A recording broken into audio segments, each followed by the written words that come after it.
Hello friends, അകലെ latest review. Ritika വാതക്ക നിന്നുകൊണ്ട് വേണുവേട്ടനെ വിളിച്ചങ്ങോട്ട് വരുത്തിയിട്ട് പറയുക, ഇതിച്ചിരി പാൽപ്പായസമാണ്, രാജുവിന് വലിയ ഇഷ്ടമാണ്. അയ്യോ എൻ്റെ പൊന്നുമോളെ, മോളെ അകത്തോട്ട് വിളിക്കാൻ പറ്റിയ ഒരു സിറ്റുവേഷൻ അല്ലിത്. അതൊക്കെ എനിക്ക് അറിയാമെങ്കിലേ, ഞാനല്ലേ അതൊക്കെ വരുത്തി വെച്ചത്. അയ്യോ മോളെ, മോളല്ല അതിൻ്റെ കാരണക്കാരി. അംബികയും അവിടെ മരുമോളും അംബികയുടെ തലതെറിച്ച മോനും കൂടി ചെയ്തു വെച്ചതല്ല. അവരൊരിക്കൽ ഒരു കെണിയായിരുന്നത്. വർമ്മ സാർ അതിൽ വീണുപോയതാ കുഴപ്പമായി പോയത്. എൻ്റെ മകനെ അവർ തല്ലുന്നത് കണ്ടപ്പോൾ എനിക്കും പിടിച്ചു നിൽക്കാൻ പറ്റിയില്ല. ഇത്രയും വലിയൊരു പ്രശ്നമാകാൻ ഒരു കാരണക്കാരൻ ഞാനുമാ. എൻ്റെ മോള് ഈ അങ്കിളിന് അതിന് മാപ്പ് തരണം. എന്തിനാ അങ്കിളെ അങ്ങനെയൊക്കെ പറയുന്നത്? എന്തൊക്കെ സംഭവിച്ചാലും ഞാൻ എൻ്റെ രാജുവിനോട് അങ്ങനെയൊക്കെ പറയാൻ പാടില്ലായിരുന്നു. സത്യം പറഞ്ഞാൽ അങ്കിളെ, ഏറ്റവും വലിയ തെറ്റുകാരി ഞാനല്ലേ. മോളെ, ചില സാഹചര്യങ്ങളിൽ മനുഷ്യൻ്റെ സമതല തെറ്റി പലതും നമ്മളങ്ങ് പറഞ്ഞു പോവും. അതൊന്നും മനഃപൂർവ്വം സംഭവിക്കുന്നതല്ല. അതുകൊണ്ട് നഷ്ടപ്പെട്ടതെല്ലാം എനിക്കല്ലേ അങ്കിളെ. ഈ വീടും വസ്തുക്കളും ഒക്കെ നഷ്ടപ്പെട്ടതിനെ കുറിച്ചല്ല ഞാൻ പറഞ്ഞത്. എനിക്ക് എൻ്റെ രാജുവിനെ നഷ്ടമായില്ലേ. സംഭവിക്കേണ്ടത് പലതും സംഭവിച്ചല്ലേ പറ്റുമോളെ. അതൊക്കെ ദൈവത്തിൻ്റെ തീരുമാനമാണെന്ന് കരുതിയാൽ മതി. ഒരു പക്ഷേ ദരിദ്രവാസികളായ ഞങ്ങളെ ഒന്ന് ഉയർത്താൻ വേണ്ടി ദൈവം കളിച്ച ഒരു കളിയായിരിക്കും ഇത്. അതൊക്കെ എൻ്റെ മോള് മറന്നേക്ക്. ഇതൊന്നും ഓർത്ത് മോള് വിഷമിക്കരുത്. കഴിഞ്ഞ കാര്യങ്ങൾ ഓർത്ത് വിഷമിച്ചിട്ട് ഇനി എന്ത് കാര്യം? ഒരു കാര്യത്തിൽ അങ്കിളിന് വളരെ സന്തോഷമാണ്. രാജുവിന് മോളോട് ഒരു പരിഭവവും ഇല്ല. മോൾക്കും രാജുവിനെ മറക്കാൻ പറ്റില്ല. അതുകൊണ്ട് തന്നെ നിങ്ങൾക്കിടയിലുള്ള എല്ലാ പ്രശ്നങ്ങളും തീരും. താമസിക്കാതെ തന്നെ നിങ്ങൾ ഒന്നിക്കും മോളെ. അങ്കിളെ, രാധമ്മയ്ക്കും പ്രിയേച്ചിക്കും ഒക്കെ എന്നോട് വെറുപ്പായില്ലേ? അതൊക്കെ പതുക്കെ അങ്ങ് മാറിക്കോളും. മോള് വിഷമിക്കണ്ട. മോള് വേലക്കാരുടെ വേഷം കെട്ടി ഇവിടെ വന്നിരുന്നു അല്ലേ? രാജു ഓഫീസിൽ വന്നില്ല. എനിക്ക് രാജുവിനെ കണ്ടേ പറ്റുമെന്ന് തോന്നിയപ്പോൾ റിസ്ക് എടുത്താ ഞാൻ ഇതിനകത്ത് വന്നത്. അയ്യോ മോളെ, അതൊക്കെ റിസ്ക് തന്നെയാ. പക്ഷെ മോൾ ഇനി അങ്ങനൊന്നും ചെയ്യല്ലേ. രാധയും പ്രിയയും മോളെ കണ്ടിരുന്നെങ്കിലേ അവർ തിരിച്ചറിയുമായിരുന്നെങ്കിൽ ഉറപ്പായിട്ടും മോളെ ചീത്ത പറയുമായിരുന്നു. അപ്പോൾ പിന്നെ ഞാനും രാജുവും കയറി ഇടപെടും. അങ്ങനെ പ്രശ്നം വീണ്ടും വഷളാകുകയും ചെയ്യും. പിന്നെ ഒരു നിമിഷം കൊണ്ട് ഈ വീടൊരു നരകമായി മാറും. ഈ അങ്കിള് പറഞ്ഞ് ശരിയല്ലേ മോളെ? ശരിയാ അങ്കിളെ. അല്ല, മോളിപ്പോഴെന്തിനാ ഇങ്ങോട്ട് വന്നത്? ഈ കയ്യിലിരിക്കുന്നത് എന്താ? അങ്കിളെ, കുറച്ച് പായസമാ, ഞാൻ ഉണ്ടാക്കിയതാ. ഇത് രാജുവിനൊന്നും കൊടുക്കാവോ അങ്കിളെ? അയ്യോ മോളെ, രാധയോ പ്രിയയെ കണ്ടാൽ ആകെ പ്രശ്നമാവുമല്ലോ. അങ്കിളെ, ഞാനുണ്ടാക്കിയ പായസം രാജു കഴിക്കുമല്ലോ. രാജുവിന് ഇഷ്ടമാവും. ഒന്ന് കൊടുക്കങ്കിളെ. വേണുവേട്ടൻ ധർമ്മസങ്കടത്തിലെ ചുറ്റുപാടെല്ലാം അങ്ങനെ നോക്കുക. എൻ്റെ പൊന്നുമോളെ, ആകെ കുഴപ്പമാവുമോ? എന്തായാലും മോൾ അതിങ്ങിതാ. അവരുടെ ആരുടെയും കണ്ണിപ്പെടാൻ നിൽക്കല്ലേ. മോൾ എളുപ്പം അങ്ങ് പൊയ്ക്കോ. അങ്ങനെ നമ്മുടെ വേണുവേട്ടൻ തണ്ട ആ പായസം കൊണ്ട് പോകുന്നുണ്ട്. ഋതിക അവിടെ ഒന്ന് മനസ്സിൽ പറയുക, ഈ പായസം കുടിക്കുമ്പോൾ രാജുവിന് മനസ്സിലാവും ഇത് ഞാൻ ഉണ്ടാക്കിയതാണെന്ന്. വേണുവേട്ടൻ ഇങ്ങനെ എല്ലായിടം നോക്കിയിട്ട് ഡൈനിങ് ടേബിളെ കൊണ്ടുവന്ന പായസം വെച്ച്. അപ്പോഴവിടുത്തെ സെർവൻ്റ് എന്തൊക്കെയോ ഫുഡ് കൊണ്ടുവന്ന് അവിടെ വെക്കുക. രാധമ്മ അങ്ങോട്ട് വന്നിട്ട് ചോദിക്കുന്നില്ലേ, അതെ കാവിൽ കൊണ്ടുപോയി നേദിക്കാൻ വേണ്ട പാൽപ്പായസം റെഡിയായോ? ഋതികയോട് വേഗം വീട്ടിൽ പൊയ്ക്കുമെന്ന് വേണുവേട്ടൻ പറഞ്ഞെങ്കിലും ഋതിക ഒളിച്ചു വന്നണ്ട ജനലിൻ്റെ അടുത്ത് ഇങ്ങനെ നോക്കി നിൽക്കുക. രാജു ആ പായസം കുടിക്കുന്നോ ഇല്ലയോ എന്ന് അവൾക്ക് അറിയണം. നീ എന്തായാലും അതേ ഒന്നും മിണ്ടാത്തത്? ഉടനെ പ്രിയ, അമ്മേ ഇവള് പായസം ഒന്നും ഉണ്ടായി കാണില്ല, അതാ ഇവള് മിണ്ടാത്തത്. വേണുവേട്ടൻ വീണ്ടും ധർമ്മസങ്കടത്തിലെ. ദൈവമേ, ഋതുമോള് കൊണ്ടുവന്ന പായസമാണല്ലോ ഇവിടെ ഇരിക്കുന്നത്. ഇപ്പൊ കുഴപ്പമാവോ ദൈവമേ? രാധമ്മ വളരെ ദേഷ്യത്തിൽ വീണ്ടും ആ സെർവൻറ്റിനോട് ചൂടാവുക. വളരെ പ്രധാനപ്പെട്ട ഒരു കാര്യമല്ലേ ഞാൻ നിന്നോട് പറഞ്ഞത്?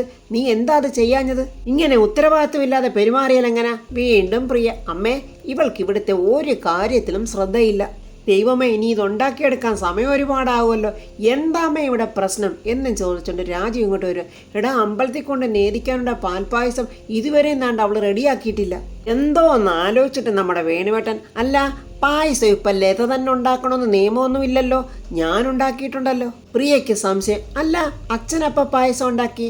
നീ ലതയോട് പായസം ഉണ്ടാക്കാൻ പറയുന്ന കാര്യം ഞാൻ കേട്ടു.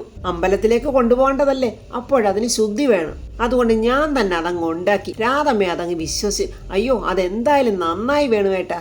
എടാ മോനെ, നീ ഇതൊന്ന് രുചിച്ച് നോക്കിക്കേ. ഇതൊക്കെ ഋതിക ജനലിൽ കൂടെ കണ്ടോണ്ട് നിൽക്കുക. നീ ഇത് രുചിച്ച് നോക്കടാ മോനെ. ഇത് കഴിക്കുമ്പോൾ നിനക്ക് മനസ്സിലാവും ആരാ ഇത് ഉണ്ടാക്കിയതെന്ന്. രാജു അങ്ങനെ പായസം വായിലോട്ട് ഒഴിച്ചു കഴിയുമ്പോഴേ രാജു അങ്ങ് ഞെട്ടുക. ദൈവമേ, ഇത് ഋതു ഉണ്ടാക്കിയ പായസമാണല്ലോ. ഋതിയയ്ക്ക് സന്തോഷം കൊണ്ട് കണ്ണു നിറയും. അതുപോലെ തന്നെ നമ്മുടെ വേണുവേട്ടന് സന്തോഷത്തോടെ നിൽക്കുക. രാധമ്മയ്ക്കും പ്രിയയ്ക്കും ഒന്നും മനസ്സിലായില്ല. അവരിങ്ങനെ ഒരുമാതിരി വെപ്രാളത്തോടെ നോക്കുവാണ്. പായസം അങ്ങനെ കുടിച്ചിട്ട് രാജു വേണിവേട്ടനെ ഏറുകണ്ണിട്ട് നോക്കി ഒന്ന് ചിരിക്കുന്നു. അത് ഹൃതിയെ കണ്ടിട്ട് മനസ്സിൽ പറയുന്നു, ഞാനുണ്ടാക്കിയ പായസമാണെന്ന് രാജുവിന് മനസ്സിലായി. എൻ്റെ ദൈവമേ, രാജുവിന് എന്നോട് പിണക്കമൊന്നുമില്ല. രാജു വീണ്ടും ആർത്തിയോട് ആ പായസം കുടിക്കുന്ന കണ്ടിട്ട് രാധമ്മ, എടാ ഇത് അമ്പലത്തിൽ കൊണ്ടുപോകാൻ വെച്ചിരിക്കുന്നല്ലേ അമ്മേ, ഏതെങ്കിലും ഒരു ദേവനെ പൂജിച്ചാ പോരെ? ഞാൻ ഒരു ദേവന, ഇതെനിക്ക് വേണ്ടിയാണ് ഉണ്ടാക്കിയതെന്ന് കരുതിയാ മതി. ആ അച്ഛൻ്റെ മകൻ്റെ ഏറുകണ്ണിട്ട് നോക്കിയുള്ള ചിരി ഒന്ന് കാണണം. മനസ്സ് നിറയെ ഹൃതിയെ ആ കാഴ്ച കണ്ട് സന്തോഷത്തോടെ വീട്ടിലോട്ട് പോവുക. പ്രതാപൻ നാണ്ട് ഉമ്മർത്തും ന്യൂസ് പേപ്പറും വായിച്ചുകൊണ്ടിരിക്കുക. എന്തൊക്കെയാ ദൈവമേ ഈ നാട്ടിൽ നടക്കുന്നത്? ഇതിപ്പം മദ്യത്തിൻ്റെയും മയക്കുമരുന്നിൻ്റെയും നാടായി പോയല്ലോ. അമ്പികക്കള്ളി അങ്ങോട്ട് വന്നിട്ട് മനസ്സിൽ പറയാ, ഇവൻ അങ്ങനെ എന്നെ കൂട്ടാതെ അമ്പലത്തിൽ പോകണ്ട. എന്തൊക്കെയോ രഹസ്യങ്ങൾ ഇതിലുണ്ട്. അതെന്താണെന്ന് എനിക്കൊന്ന് അറിയണമല്ലോ. ഞാനുള്ളപ്പോൾ ഹൃതിയുടെ ഓരോ അഭ്യാസവും നടക്കില്ല. അതൊക്കെ ഞാൻ കയ്യോടെ പിടിക്കും. എൻ്റെ ദൈവമേ, ഈ വിഷജന്തുവിനെ വീണ്ടും അവിടിട്ട് വളർത്തുവാന്നല്ലോ. ആരുമില്ല ഈ വിഷസർപ്പത്തിന്റെ തലയ്ക്കടിച്ചൊന്ന് കൊല്ലാൻ. ഇപ്പൊ ശരിയാക്കി തരാടാ എന്നും പറഞ്ഞ അംബിക, മോനെ പ്രതാപ, ആ ചേച്ചി ഇതോടെ പോവാ, ഞാൻ അമ്പലത്തിലോട്ട് പോവുക. അത് നല്ല കാര്യം ചേച്ചി, മനസ്സിനൊരു ആശ്വാസം കിട്ടുമല്ലോ. അതേ മോനെ, ആ തിരുനടയിൽ ചെന്ന് ശ്രീകോവിലിനോട്ട് നോക്കി നിന്ന് ഇങ്ങനെ പ്രാർത്ഥിക്കുമ്പോഴേ മനസ്സിലുണ്ടാകുന്ന ഒരു ആനന്ദം, ആ നിലവിളക്കുകളുടെ ഒരു പ്രകാശം, അത് മനസ്സിലോട്ട് പരക്കും. ദേവിയുടെ ദിവ്യപ്രഭ അത് പിന്നെ ഹൃദയത്തിലേക്ക് നിറയും. അതോടെ എല്ലാ ദുഃഖങ്ങളും മാറിപ്പോവും. ഇതൊക്കെ പറയാൻ എന്ത് യോഗ്യതയാടി നിനക്ക്? നീ ആ തിരുനടയിൽ ചെന്ന് ദേവി തന്നെ ആ ശൂലമെടുത്ത് നിന്നെ കുത്തി ഓടിക്കും. പുന്നാരപ്പങ്ങളുടെ പ്രഭാഷണം കേട്ടിട്ട് പ്രതാപൻ പറയോ, ചേച്ചി നല്ല വേദാന്തം പഠിച്ച സ്വാമിനിമാരെ പോലെയാണല്ലോ സംസാരിക്കുന്നത്. അത്ഭുതമായിരിക്കുന്നു. ആ കള്ളി ഒന്നാന്തരം അഭിനയം. ആത്മജ്ഞാനം നേടുന്നവരൊക്കെ അങ്ങനെയല്ലേ പ്രതാപ? അംബിക ഉടനെ പ്രതാപനെ നോക്കിയിട്ട് മനസ്സിൽ പറയാം, എടാ പൊട്ട, ഇതൊക്കെ എൻ്റെ തട്ടിപ്പാണെന്നോ. എടാ പോങ്ങാ, നീ അറിയുന്നുണ്ടോ? നീ പറഞ്ഞതൊക്കെ ശരിയാ അംബിക. ഇവൻ വെറും ഒരു പോങ്ങൻ തന്നെ. അല്ലെങ്കിൽ നിന്നെപ്പോലൊരു കുലദ്രോഹിയെ ആ വീട്ടിൽ വീണ്ടും വെച്ച് വാഴിക്കുവോ? അംബിക വീണ്ടും പറഞ്ഞുകൊണ്ടിരിക്കുക, ഇവൻ അല്ലെങ്കിലും പണ്ടേ ഒരു പമ്പര വിഡിയ. ഇവന്റെ മുന്നിൽ വെച്ച് ഞാൻ അമ്പലത്തിൽ പോവാന്ന് പറയുമ്പോൾ ചേച്ചി പോകുന്നുണ്ടല്ലോ, ചേച്ചിയോടൊപ്പം ഞാനും വരാ എന്നിവൻ പറയും. ഉടനെ പുന്നാരയാങ്ങളെ പ്രതാപൻ പറയാ, ഒരു സർപ്രൈസ് ഉണ്ട് ചേച്ചി, ഞാനും ഒന്ന് കേൾക്കട്ടെ. കഷ്ടകാലം ആയതുകൊണ്ടാകാം മനസ്സുകൊണ്ട് അങ്ങനെയൊക്കെ ചിന്തിക്കുന്നത്. ഞാനും വാനപ്രസ്ഥ കാലത്തേക്ക് അടുക്കാറായില്ലേ? അതൊക്കെ കള പ്രതാപ. നിനക്ക് എത്ര വയസ്സായെന്ന് നിന്നേക്കാൾ കൂടുതൽ എനിക്കറിയാം. പണ്ട് പവിത്ര സിസ്റ്ററായി വേഷം മാറി വന്ന സംയുക്തേ, അവൾ അങ്ങനെ തന്നെ നിൽക്കുക. വേണമെങ്കിൽ ഞാനൊന്ന് ചേച്ചി, നല്ലൊരു അന്തരീക്ഷം ചേച്ചിയായിട്ടിപ്പം മലിനീകരമാക്കല്ലേ. എന്നാൽ അത് പോട്ടെ. ഈ സമയം നമ്മുടെ യാമിനിയും ഹൃതികയും കൂടെ ജനലിൻ്റെ അടുത്ത് വന്ന് നോക്കുവാണ് അംബിക എന്തൊക്കെയാ പറഞ്ഞു കൊടുക്കുന്നതെന്ന്.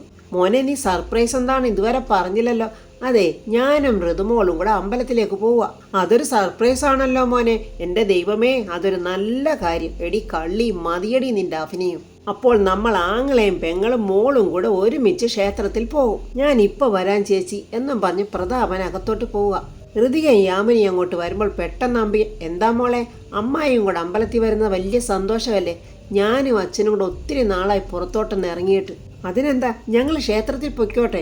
എനിക്ക് ഒരുപാട് കാര്യങ്ങൾ എൻ്റെ അച്ഛനോട് സംസാരിക്കാനുണ്ട്. ഈ ഹൃതികയ്ക്കും തീരെ വിവരമില്ലല്ലോ. ഇവളോടിത് പറയേണ്ട വല്ല കാര്യമുണ്ട്. അപ്പോൾ അവൾ വരാതിരിക്കുവോ? ഉടനെ അംബിക, ഞാൻ അറിയാത്ത എന്ത് കാര്യമാണ് നിനക്ക് പ്രതാപനോട് പറയാനുള്ളത്? അതൊന്നും വേണ്ട. ഉടനെ യാമിനി ദേഷ്യത്തോടെ, എന്താ പ്രതാപേട്ടനെ നിങ്ങൾ തീരെഴുതി വാങ്ങിച്ചിരിക്കുവാണോ? അവൻ എൻ്റെ പൊന്നാങ്ങളെയാ. ഞാൻ കഴിഞ്ഞേ ഉള്ളൂ അവന് മറ്റാരും എന്തും. എൻ്റെ ദൈവമേ, ഇങ്ങനെയും ഒരു മാരണമുണ്ടോ? യാമിനി ദേഷ്യത്തോടെ പറയാ. പ്രതാപനപ്പം അങ്ങോട്ട് വന്നിട്ട്, വാ എങ്കിൽ നമുക്ക് പോകാം. ഈ നാശം പിടിച്ചവൾ ഒന്നിനും സമ്മതിക്കില്ലല്ലോ എന്ന് വിഷമത്തോടെ ഹൃതികയും പുറകെ പോവുക. അങ്ങനെ പ്രതാപനും അംബികയും ഹൃതികയും കൂടെ ക്ഷേത്രത്തിലെത്തി.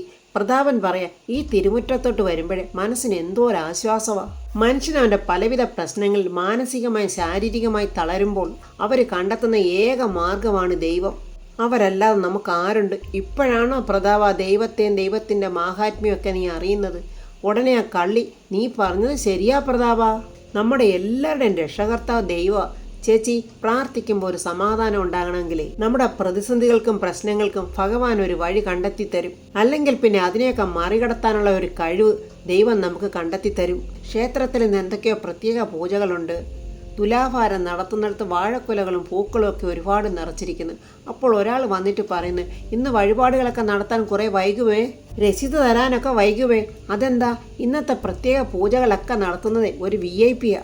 അകത്താണെങ്കിൽ അദ്ദേഹത്തിൻ്റെ വക ഗണപതി ഹോമം നടന്നുകൊണ്ടിരിക്കുക. അത് കഴിഞ്ഞിട്ടാണെങ്കിൽ സർവൈശ്വര്യ പൂജയും ഉണ്ട്. ഇതെല്ലാം കഴിഞ്ഞിട്ട് മറ്റു വഴിപാടുകളൊക്കെ കഴിക്കൂ. പ്രതാപൻ പറയുക, ക്ഷേത്രത്തിലും പക്ഷാഭേദമോ? ഇതൊക്കെ ആദ്യമായിട്ട് കേൾക്കുന്ന കാര്യമാണല്ലോ. അംബികയ്ക്ക് ചൊറിയാതിരിക്കാൻ പറ്റില്ലല്ലോ. ഇതെന്താ നിങ്ങൾ ആളും തരമൊക്കെ നോക്കിയാണ് ഇവിടെ പൂജ ചെയ്യുന്നത്? അതല്ലേ ഞാൻ പറഞ്ഞത് ഒരു VIP വക പൂജയാണെന്ന്. VIP വക പൂജയോ? എൻ്റെ അനിയനേക്കാൾ വലിയ VIP ഈ നിൽക്കുന്ന ആളെ നിങ്ങൾക്കറിയാവോ? ആ അംബികയുടെ വൃത്തികെട്ട സ്വഭാവം കണ്ടോ? ആ പ്രതാപനെ ആൾക്കാരുടെ മുന്നിലിട്ട് നാണിപ്പിക്കാൻ വേണ്ടിയാ. ഇത് പ്രതാപവർമ്മ സാറല്ലേ? എനിക്കറിയാലോ. അംബിക ഉദ്ദേശിച്ചത് നടക്കണമല്ലോ. എടോ, പ്രതാപവർമ്മയേക്കാൾ ആരാടോ ഈ നാട്ടിൽ വലിയ VIP ഉള്ളത്? ആ പ്രതാപൻ വായി കുഴക്കട്ടയും വെച്ചോണ്ടിരിക്കുവാണെന്ന് തോന്നുന്നു. ആ പെണ്ണുമ്പിളെ അവിടെ അങ്ങനെ അടക്കി നിർത്തണമെന്നുണ്ടോ നോക്കിയേ. അയാൾ പറയുന്നുണ്ട്, മേഡം എന്തിനാ ദേഷ്യപ്പെടുന്നത്? പ്രതാപവർമ്മ സാർ മുൻ മന്ത്രിയായിരുന്നു, VIP ആയിരുന്നു. ഇപ്പോഴത്തെ സാറിൻ്റെ അവസ്ഥയും എനിക്കറിയാം. ഇത് അയാളെ കൊണ്ട് പറയിപ്പിക്കണം, അതാണ് ഇവളുടെ ഉദ്ദേശം. എന്നാലേ ഇന്നിവിടെ നടക്കുന്ന പൂജ സാറിനേക്കാൾ വലിയ ഒരു VIPയുടേതാ. ഒരു കേന്ദ്രമന്ത്രിയുടെ മകളും ഈ നാട്ടിലുള്ള ഒരു പയ്യനുമായിട്ടുള്ള വിവാഹം നടക്കാൻ പോവുകയാണ്. അതിന്റെ മുന്നോടിയായിട്ടുള്ള ഒരു പൂജയായി നടക്കുന്നത്. ആ പയ്യനും ഫാമിലി ഇപ്പൊ ഇവിടെ എത്തും. അവർ വന്നു പോയതിനു ശേഷമേ പൂജകളും വഴിപാടുകളും ഒക്കെ ഇന്നിവിടെ നടക്കൂ എന്ന് പറഞ്ഞിട്ട് അയാളുടെ പോക്കിന് പോയി. ചേച്ചി, നമുക്ക് അമ്പലം വലം വെച്ച് പ്രാർത്ഥിച്ചാലോ? ഋതിക മനസ്സിൽ പറയുക, ദൈവമേ, രാജുവിനെ കാണണമെങ്കിൽ ഈ അമ്മായിയുടെ കണ്ണുവെട്ടിച്ച് മാറണമല്ലോ എങ്ങോട്ടെങ്കിലും. അച്ഛാ, എങ്കിൽ നിങ്ങൾ അങ്ങോട്ട് നടന്നോ, ഞാൻ ആ ഗണപതി നടയിലൊന്ന് പ്രാർത്ഥിച്ചിട്ട് വരാം. അങ്ങനെ ഒരു വലിയ ആഡംബര കാറിൽ നമ്മുടെ രാജുവും വേണുവേട്ടനും രാധമ്മയും പ്രിയയും ശ്രീലക്ഷ്മിയും എല്ലാവരും വന്നിറങ്ങുന്നുണ്ട്. രാധമ്മ അങ്ങോട്ടും ഇങ്ങോട്ടും നോക്കിയിട്ട് പറയുന്നു, ആ പെൺകുട്ടി വന്നിട്ടില്ലല്ലോ ഐശ്വര്യ. ആ വന്നിട്ടില്ലമ്മേ, അവിടെ കാറും കാണുന്നില്ലല്ലോ എന്ന് പ്രിയ ഏറ്റു പറയുന്നു. എന്നാ പിന്നെ അവളൂടെ വരട്ടെ, അതുവരെ നമുക്കിവിടെ നിൽക്കാം. ശ്രീലക്ഷ്മി ഉടനെ പറയും, അമ്മേ, ഇത് ഭയങ്കര വെയിലല്ലേ, എത്ര നേരമൊന്നും വെച്ചാൽ നമ്മളിവിടെ നിൽക്കുന്നത്? എടി, കല്യാണം കഴിക്കാൻ പോകുന്നവർക്ക് വേണ്ടിയുള്ള പ്രത്യേക പൂജയാണ് ഇവിടെ നടക്കാൻ പോകുന്നത്. അതിനാദ്യം വരേണ്ടത് കല്യാണ പെണ്ണല്ലേ, അവള് വരട്ടെ, എന്നിട്ട് നമുക്ക് അകത്തോട്ട് കയറിയാൽ മതി. രാജുവിന്റെ കണ്ണിങ്ങനെ വട്ടം ചുറ്റുവാണ്. അവിടെ എവിടെയെങ്കിലും ഋതികയുണ്ടോ എന്നുള്ള നോട്ടം. ഋതിക കണ്ണുനീരോടെ ദേവിയുടെ മുന്നിൽ പ്രാർത്ഥിക്കുക, എൻ്റെ ദേവി, എൻ്റെ രാജുവിനെ ഇന്നെനിക്ക് ഇവിടെ വെച്ച് കാണാൻ കഴിയണേ. ക്ഷേത്രത്തിലെ തിരുമേനി രാധമ്മയെല്ലാരെയും കണ്ടിട്ട് ഇതെന്താ ക്ഷേത്രത്തിൽ വന്നിട്ട് അന്യരെ പോലെ അവിടെ നിൽക്കുന്നത്? അയ്യോ, പൂജയ്ക്ക് വരേണ്ട കുട്ടി ഇതുവരെ വന്നിട്ടില്ല തിരുമേനി. അതിനെന്താ, വരേണ്ടയാൾ വരട്ടെ. അതുവരെ ഇവിടെ നിൽക്കുന്നതിനേക്കാൾ നല്ലത് അകത്ത് കയറി പ്രാർത്ഥനയോടെ നിൽക്കുന്നതല്ലേ നല്ലത്. വേണുവേട്ടൻ പറയുന്നുണ്ട്, അദ്ദേഹം പറഞ്ഞത് വളരെ ശരിയാ, വാ നമുക്ക് അകത്തോട്ട് പോകാം. അങ്ങനെ അവരെല്ലാവരും കൂടെ ക്ഷേത്രത്തിലോട്ട് വരുന്നുണ്ട്. രാജുവിൻ്റെ കണ്ണ് അപ്പോഴും ഋതിയെ നോക്കി ഇങ്ങനെ പരതുവാണ്. ഋതികയാന്നേ കണ്ണുനീരോടെ ഇങ്ങനെ കണ്ണടച്ച് ദേവിയുടെ മുന്നിൽ കരളുരുകി പ്രാർത്ഥിക്കുവാണ്. എൻ്റെ ദേവി, രാജുവിൻ്റെ എല്ലാ തെറ്റിദ്ധാരണകളും മാറ്റിത്തരണേ, ഞങ്ങളെ ഒരിക്കലും വേർപിരിക്കല്ലേ. അങ്ങനെ രാജുവും കുടുംബാംഗങ്ങളും അങ്ങോട്ട് വരുന്നത് കണ്ടുകൊണ്ട് അവിടുത്തെ ഒരു പ്രധാന വ്യക്തിയാണെന്ന് തോന്നുന്നു. നമസ്കാരം സാർ, സാറിനും കുടുംബത്തിനുമുള്ള പ്രധാന പൂജകളൊക്കെയാണ് ഇന്നിവിടെ നടക്കുന്നത്. അത് കഴിഞ്ഞേ മറ്റുള്ളവരുടെ വഴിപാടുകൾ ഇവിടെ സ്വീകരിക്കൂ. ഇതൊക്കെ കേൾക്കുമ്പോൾ രാധമ്മയുടെയും പ്രിയയുടെയും മുഖത്തെ ഒരു അഹങ്കാരവും അഹംഭാവവും ഒന്ന് കാണണം. ഉടനെ രാജു ചോദിക്കുന്നു, അതെന്താ ദേവിയുടെ തിരുനടയിൽ പാഷ്വാലിറ്റിയോ? അയ്യോ സാറേ, പാഷ്വാലിറ്റി ഒന്നുമല്ല, 2 VIP നടത്തുന്ന സ്പെഷ്യൽ പൂജയല്ലേ ഇത്. അപ്പോൾ VIP പരിഗണിച്ചല്ലേ പറ്റൂ. സാധാരണ ഒരു നൂൽപ്പടവയും ചുറ്റി കണ്ണുനീരോടെ പുന്നക്കീഴമ്മയുടെ അടുത്തൊന്ന് പ്രാർത്ഥിച്ചുകൊണ്ട് നിന്ന രാധമ്മയുടെ ഒരു നിപ്പെ സർവാഭരണഭൂഷിതയും അഹങ്കാരത്തോടെ അഹംഭാവത്തോടെയാണ് തല ഉയർത്തി ഇങ്ങനെ അവിടെ നിൽക്കുന്നത്. സാറേ, ഒരാള് കേന്ദ്രമന്ത്രി, സാറാണെങ്കിലോ വലിയൊരു ബിസിനസ്സുകാരൻ. ദൈവത്തിന്റെ മുന്നിൽ അങ്ങനെയൊക്കെ ഉണ്ടോ? ഇവിടെ എല്ലാവരും ഒന്നല്ലേ? വേണുവേട്ടന്റെ മകനല്ലേ, അവൻ അങ്ങനെയല്ലേ പറയൂ. നമ്മുടെ വേണുവേട്ടനും ഏറ്റുപിടിക്കുന്നുണ്ട്, ദൈവത്തിന്റെ മുന്നിൽ പണ്ഡിതനും പാമരനും ദരിദ്രനും പണക്കാരനും എല്ലാം ഒന്നു തന്നെയല്ലേ? ഞങ്ങളൊക്കെ അങ്ങനെയാണ് കരുതിയിരിക്കുന്നത്. അയാൾ പറയൂ, എന്തൊക്കെ സോഷ്യലിസം പറഞ്ഞാലും കാശുള്ളവരുടെ വില ഒന്ന് വേറെ തന്നെയാ. പണമില്ലാത്തവൻ പിണമെന്നാണ് പുരാണം. അത് രാധമ്മയ്ക്കങ്ങ് സുഖിച്ച് ഒരു വല്ലാത്ത സന്തോഷം. വേണുവേട്ടൻ ചിരിച്ചുകൊണ്ട് പറയും, ഞങ്ങളെ പണക്കാരായിട്ട് കണ്ട് ഞങ്ങൾക്ക് മുൻഗണന ഒന്നും തരണ്ട. ഈ അമ്പലത്തിലെങ്കിലും മനുഷ്യരെയെല്ലാം ഒന്നായി കാണണമെന്നൊരു അപേക്ഷയുണ്ട്. എത്ര പണമുണ്ടെങ്കിലും മനുഷ്യരെല്ലാം ഒരുപോലെയാ. രാധമ്മ ഇതൊക്കെ കേട്ടിട്ട് ദേഷ്യം കൊണ്ട് വിറയ്ക്കുക. ഒരു വളിച്ച ചിരിയിരിച്ചിട്ട് വേണുവേട്ടൻ്റെ അടുത്തിട്ട് വന്നിട്ട്, നിങ്ങളിങ്ങോട്ട് വന്നേ, വരാനല്ലേ പറഞ്ഞത് എന്നും പറഞ്ഞ് വേണുവേട്ടനെ ഇങ്ങനെ പിടിച്ച് വലിച്ചോണ്ട് പോവുക. ഈ സമയം ഋതിക ആ ക്ഷേത്രത്തിലിരുന്ന കുങ്കുമവും മഞ്ഞൾപ്പൊടി എടുത്തോണ്ട് വന്ന് രാജു എന്നിങ്ങനെ ആ മഞ്ഞൾപ്പൊടി കൊണ്ടിങ്ങനെ എഴുതുവാണ്. ദൈവങ്ങൾ ആരുടെ പ്രാർത്ഥന കേൾക്കും? സത്യസന്ധമായ സ്നേഹത്തിന്റെ മുന്നിലല്ലേ ദേവി നിൽക്കൂ. ദേവി എന്തായാലും രാജുവിനെയും ഋതികയും തമ്മിൽ കാണിക്കുകയും ചെയ്യും. അവരുടെ സ്നേഹങ്ങൾ മനസ്സിലാക്കി കൊടുക്കുകയും ചെയ്യും. ദേവി അവരോടൊപ്പം നിൽക്കുകയും ചെയ്യും. അഹങ്കാരിയായ അംബികയ്ക്കും അഹംഭാവം പിടിച്ച രാധമ്മയ്ക്കും എന്തായാലും ദൈവം കൂട്ടു നിൽക്കില്ല എന്നുള്ള പ്രതീക്ഷയോടെ നമുക്ക് നാളത്തെ റിവ്യൂ കാണാം. എൻ്റെ ഈ റിവ്യൂ ഇഷ്ടപ്പെട്ട ലൈക്കും കമൻസും സബ്സ്ക്രൈബ് ചെയ്യാത്തവർ സബ്സ്ക്രൈബ് ചെയ്യണേ.